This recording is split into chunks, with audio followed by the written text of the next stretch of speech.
Universitas Diponegoro yang biasa disingkat sebagai Undip adalah sebuah perguruan tinggi negeri di Indonesia yang berlokasi di Semarang, Jawa Tengah, Indonesia. Saat ini Undip telah memiliki 11 fakultas dan 2 sekolah. Kampus utama Undip terletak di daerah Tembalang dan kampus utama lainnya yaitu terletak di Peleburan.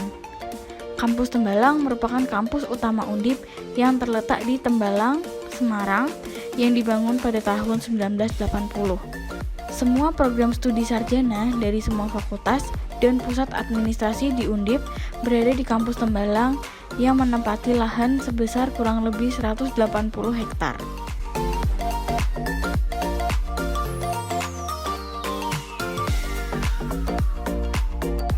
Fakultas Peternakan dan Pertanian Universitas Diponegoro atau yang biasa disingkat FPP adalah salah satu fakultas di bawah naungan Universitas Diponegoro. FPP memiliki 2 departemen, yaitu Departemen Peternakan dan juga Departemen Pertanian. Departemen Peternakan memiliki program studi S1 Peternakan, S2 Ilmu Peternakan, dan S3 Ilmu Peternakan. Sedangkan Departemen Pertanian memiliki 4 program studi, yaitu S1 Teknologi Pangan, S1 Agroekoteknologi, S1 Agribisnis, dan S2 Magister Agribisnis. FPP memiliki beberapa gedung, dari gedung A, gedung B, gedung penghubung, gedung C, gedung D, gedung E, gedung F, kandang peternakan, lab sentral, lapangan olahraga, close house, kantin, aula, dan berbagai laboratorium yang terletak di gedung-gedung tersebut. Kelurahan Mugasari merupakan sebuah kelurahan di Kecamatan Semarang Selatan, Kota Semarang, Jawa Tengah, Indonesia. Kelurahan Mugasari sendiri secara geografis terdiri dari 2 wilayah, yaitu wilayah atas atau daerah Mugas dan wilayah bawah atau daerah Gergaji. Kelurahan Mugasari terdiri dari 7 rukun warga dengan luas sekitar 0,7 km persegi. Kantor Kelurahan Mugasari sendiri terletak di Jalan Mugas Dalam nomor 11 yang berdekatan dengan SMP 10. Kegiatan KKN dilaksanakan di RW 03 Kelurahan Mugasari. RW 03 ini diketuai oleh Pak Waino yang dahulu pernah bekerja menjadi kepala sekolah di beberapa SMA di Semarang, salah satunya SMA Negeri 3 Semarang. RW 03 memiliki fasilitas seperti balai RW, masjid, tempat PAUD, dan juga memiliki beberapa kegiatan seperti PAUD, Posyandu, Posbindu, dan Poksila. Selain itu juga terdapat pertemuan rutin di lingkup RW.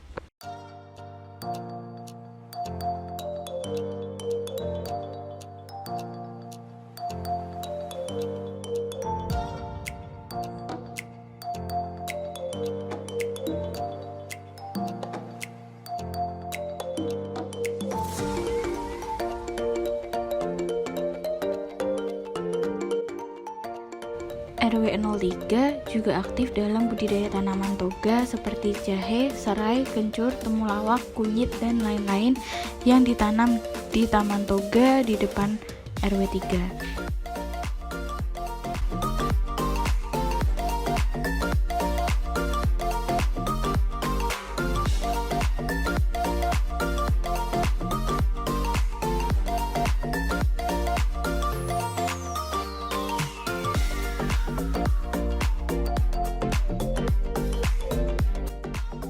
Di RW 3 juga terdapat budidaya tanaman dalam bentuk hidroponik. Selain taman toga, juga terdapat mina ikan yang merupakan budidaya ikan lele yang dikombinasikan dengan hidroponik tanaman kangkung.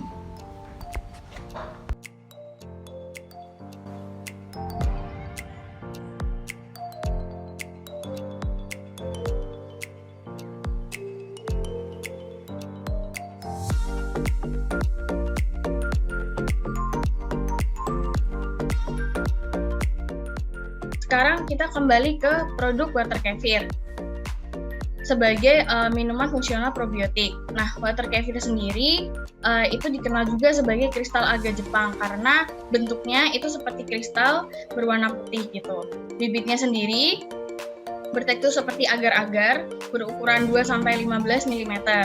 Lalu memiliki warna putih hingga kekuningan tergantung media. Jika kita menambahkan gula yang berwarna kuning, maka dia warnanya ikut berwarna kuning. Namun jika gula yang kita gunakan berwarna putih, itu bibitnya akan menjadi warnanya putih juga. Nah, lalu proses fermentasi dari bibit water kefir ini akan menghasilkan minuman fungsional probiotik dengan rasa asam dan sensasi sedikit bersoda. Jadi bisa rasanya seperti Sprite itu kalau difermentasi terlalu lama, tapi kalau fermentasinya hanya sehari itu sodanya terasa tapi hanya sedikit gitu. Lalu proses fermentasinya itu membutuhkan bahan dasar cairan yang mengandung gula. Jadi bisa air gula, bisa air kelapa. Air kelapa sudah manis, itu pokoknya bahan dasarnya adalah cairan-cairan yang manis gitu. Lalu di proses fermentasinya juga bisa kita kombinasikan dengan buah kering seperti kismis atau raspberry kering. Lalu bisa dicampur dengan buah segar, misalkan potongan lemon atau potongan semangka atau mangga, apapun yang ada di rumah itu bisa dipakai. Atau ekstrak buah, misalkan dari jus buah naga ditambahkan ke sini, atau dari jus melon ditambahkan ke sini biar menambah cita rasa, gitu juga bisa. Nah, selanjutnya saya akan jelaskan cara pembuatan water kefir dari air kelapa. Selamat menyaksikan. Sebelum kita membuat kefir, kita harus menyiapkan alat-alat yang bersih. Cara sederhana agar alat steril dan bersih adalah dengan membilasnya dengan air panas. Hal ini ditujukan agar tidak ada pertumbuhan bakteri yang tidak diinginkan selama proses fermentasi berlangsung.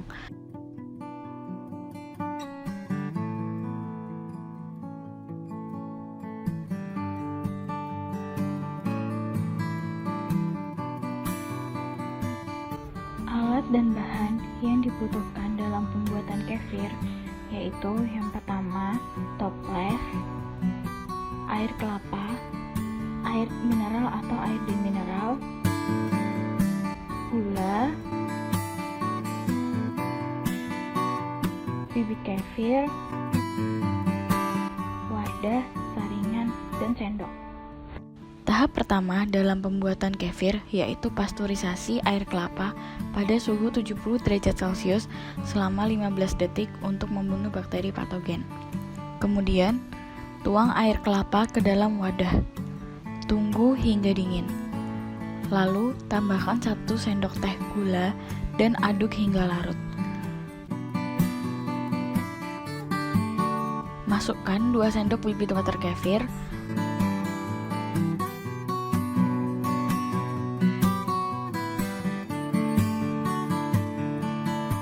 Lalu tutup menggunakan kain bersih dan karet.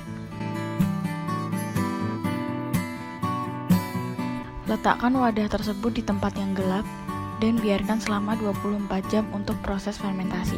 Setelah 24 jam, hasil fermentasi dapat terlihat, yaitu dari munculnya gelembung udara di permukaan. Saring hasil fermentasi tersebut menggunakan saringan.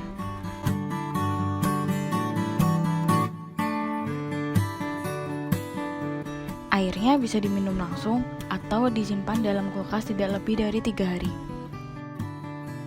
Bibit water kefir yang tertinggal pada saringan bisa digunakan untuk fermentasi selanjutnya atau disimpan di dalam kulkas. Proses penyimpanan bibit water kefir adalah sebagai berikut.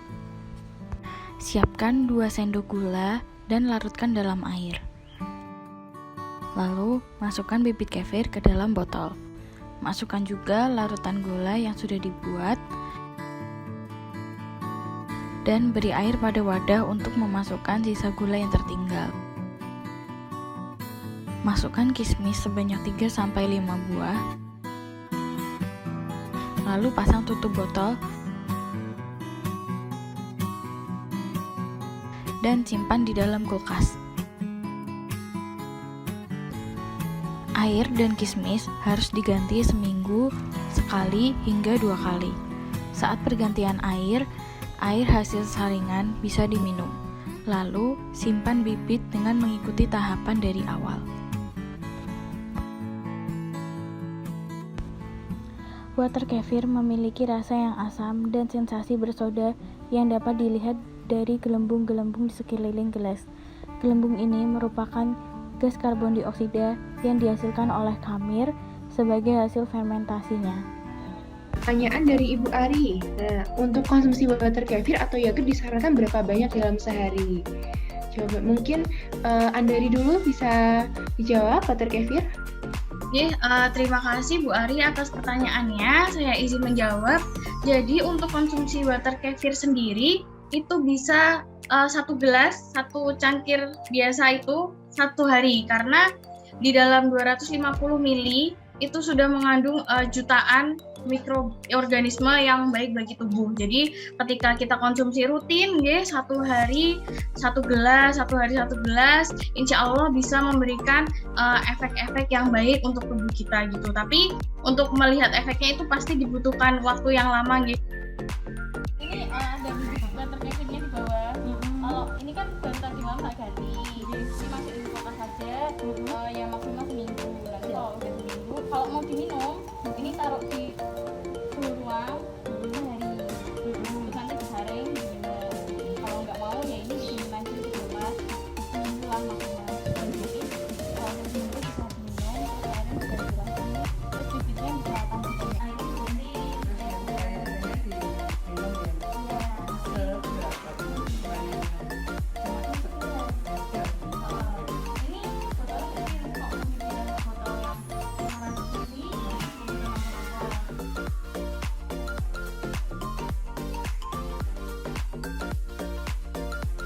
Asupan gula garam dan lemak yang berlebihan dapat meningkatkan resiko terkena penyakit tidak menular atau yang biasa kita sebut PTM.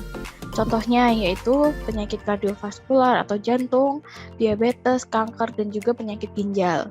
PTM juga mulai mengancam kelompok usia produktif hingga lanjut usia.